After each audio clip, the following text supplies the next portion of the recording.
Once again, this is Kruhl Sentru. Wanted to continue this without losing much time on here. Basically, I wanted to use this as a time to at least start by talking about the summary of the game and the Let's Play so far. First of all, this is a really fun game. It's open world, you've seen all that stuff. It's a lot more focused on demolition than any of the other Red Faction games appear to be, with Armageddon coming in as a second in place in that setting. It's very different. It's a real diamond in the rough. In fact, if you've been watching what I've been doing, I've been running with diamonds in the rough. Orcs Must Die, Red Faction Guerrilla, and now Warlock Master of the Arcane. These are all games that are not super well known, but are actually really good games. It's just, for whatever reason, they didn't get known. Orcs Must Die is a little indie game, and it's actually becoming more popular than you might expect. But it's still just an indie game. Red Faction Guerrilla is very different from the other Red Faction games.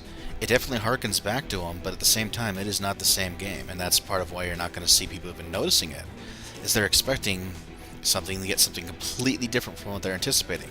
Those who love Red Faction may not like this game, because it's different. It's not what they expected. Those who love this kind of game may not even know to try it, because they're expecting Red Faction. Normal content. So it is very different. And once again, Warlock Master of the Arcane is a small little team. It's an indie company type thing. Very small company that made it. Not many people know about it at all. And, it was well enough to make a sequel, but sure, it's not that well known. And so that's kind of what I'm running with. Now, this is very action-packed. I mean, Orcs Must Die was super action-packed. This one at least has lulls. Now, on the other hand, Warlock Master of the Arcane is going to get a lot of different commentary from me because it's a different kind of setting. I'll probably do more roleplay and less reacting to the exact circumstance, but there'll be plenty going around, just not like this. Anyways, so we're still moving forward.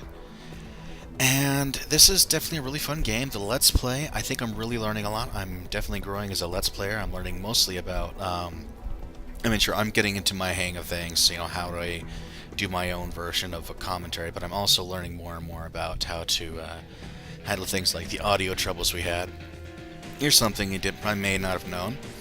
I don't think I mentioned it. Apparently, someone is falsely claiming rights for some of the music on Red Faction videos. The very opening scene, they're claiming it was a certain song made by a certain artist, so I decided to look it up, and the answer is no, it isn't.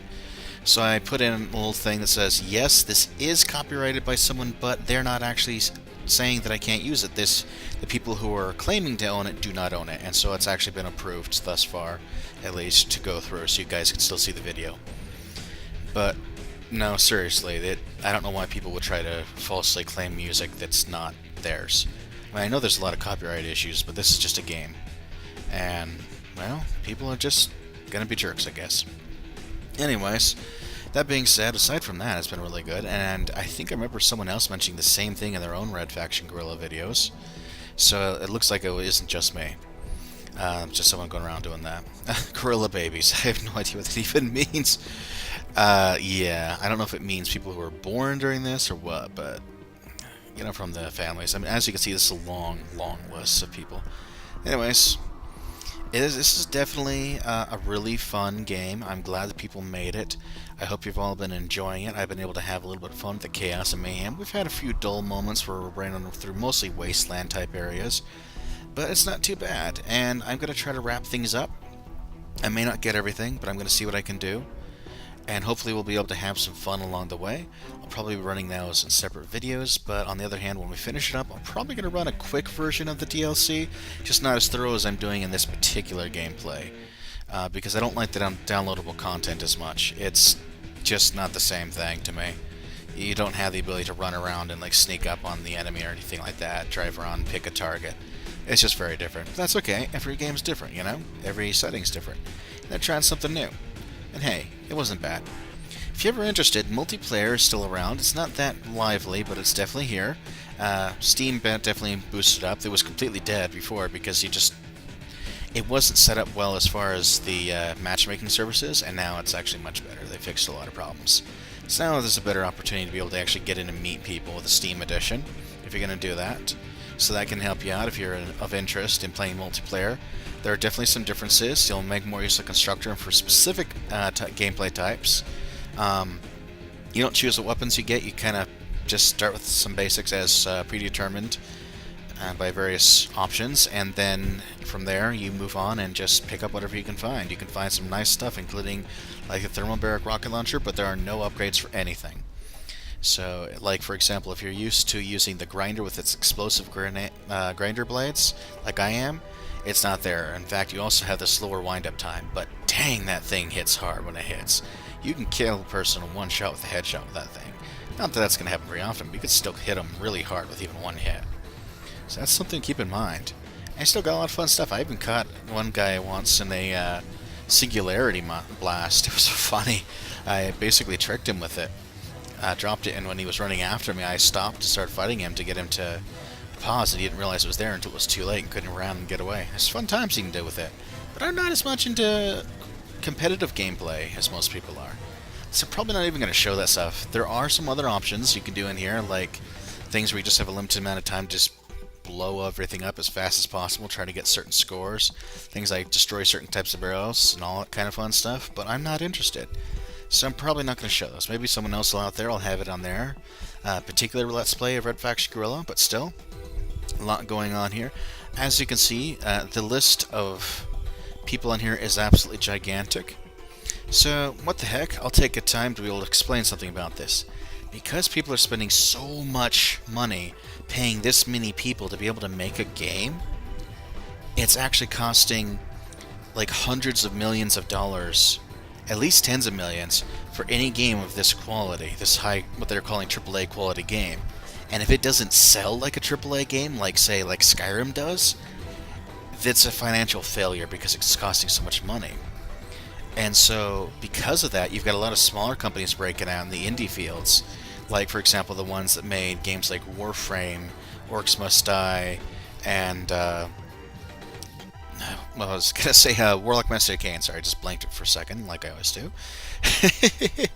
Anyways, so, but that is opening the field up, and it's actually good for people who want the smaller companies. And personally, I prefer it, because I'm going to go into game design someday. That's my goal. I have a disability I got to overcome first. I'm hoping someday to be able to do that. In the meantime, I'm working on game design, but I can't do that as well if I have to join a big company, because they're not working 40 hours a week. They're working like 50 hours, 45, 50 hours a week a lot of times. You've got to be able to keep up with the pace of that for one. If you're not as good as them, you're fired. It's really a brutal field right now, and they're not getting paid nearly as much as they ought to be.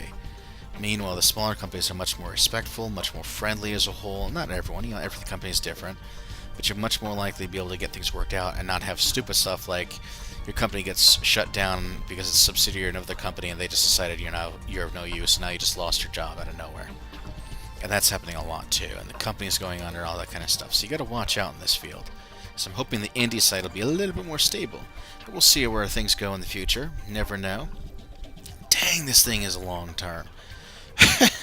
It just keeps going and going and going and going. Holy crud. Anyways, oh yeah, Red Faction Guerrilla and its contents are not endorsed by NASA. Okay. I like that disclaimer. That is awesome, guys. I like that, Tabs. That was a good one. Alright.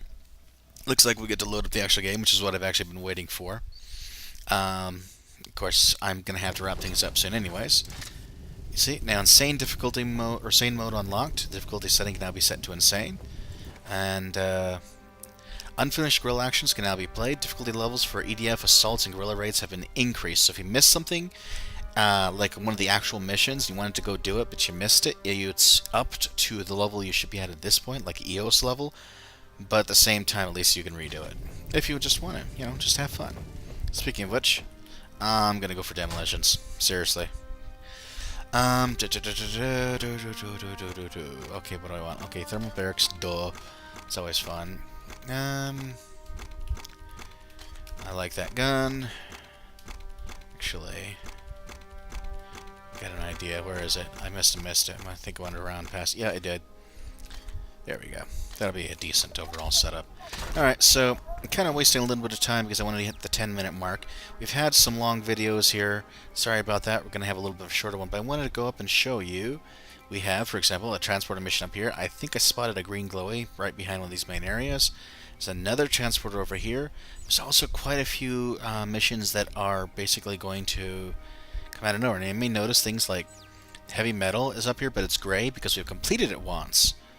But at the same time, these are missions that now can be played again. Now, of course, some of them are available because I just don't particularly want to do it. And, you know, here it looks like we got the actual destruction targets back. Maybe I'll go back and wipe that out just for laughs. We'll see what happens. Anyways, hope you all had a fun time with the Let's Play. We've got a little bit more to go, but obviously the main plot's done. I hope you're all having a good time. And oh, by the way, there is one more secret left. Oh, hang on. We have destroyed the Hydra. General Ross and Admiral Cobell are dead. We will grant amnesty to all EDF soldiers who lay down their arms. Mars is free. May we all live in peace. Hey, what do you know? They actually told something true for once. Of course, it's no longer EDF control. Anyways, once again, I will see you another time. Have fun.